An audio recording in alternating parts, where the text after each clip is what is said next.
Budget cut in Washington, London, or Brussels to dictate our future. We must build systems that can stand, even when the funding stops. History gives us plenty of lessons on what happens when countries fail to prepare.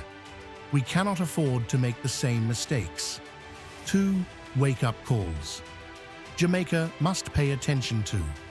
We are not the first country to face this crisis. And if we are wise, we will learn from others before we become a cautionary tale ourselves. Number 1. South Sudan, when foreign aid vanished overnight.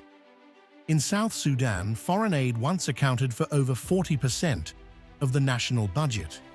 International donors funded hospitals, roads, education, and even government salaries. It was a fragile system, but as long as the money flowed, the country functioned. Then, in 2016, conflict escalated.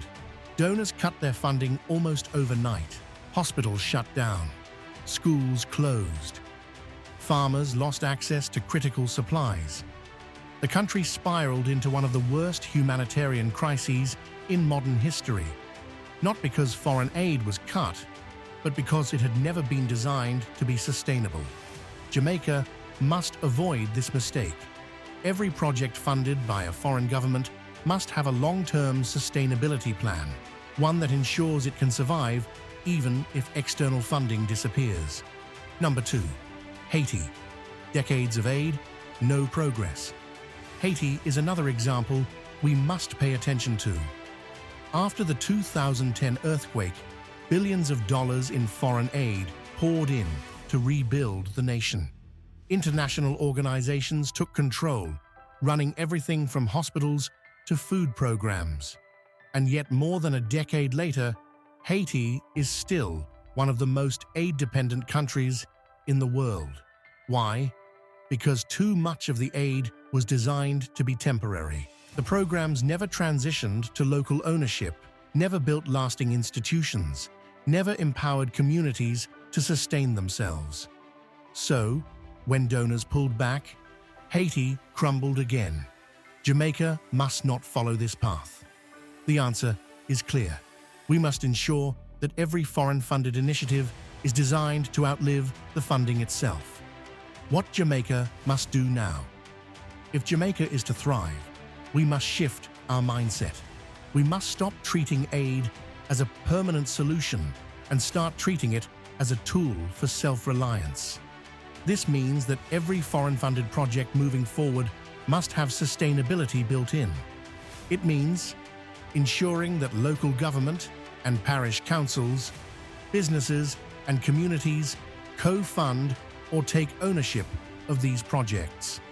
Transitioning foreign-supported healthcare, education and security programs into self-sufficient, locally managed initiatives. Encouraging private sector investment so that businesses, not just governments, play a role in development. Most importantly, it means investing in ourselves. Jamaica has the talent, the creativity, the resilience, but we must believe in our ability to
hands.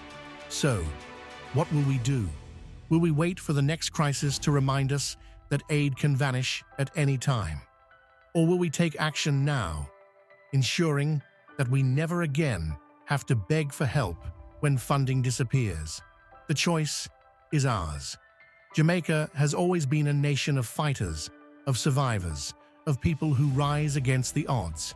Now, let's rise again. Not because we are forced to, but because we choose to. This is the moment we take control. This is the moment we ensure that no matter what happens in Washington, London, or Brussels, Jamaica will stand strong. Not because of aid, but because of us. Please subscribe to our channel today if you haven't already. You can also check out other videos on this channel, Impacting Jamaica.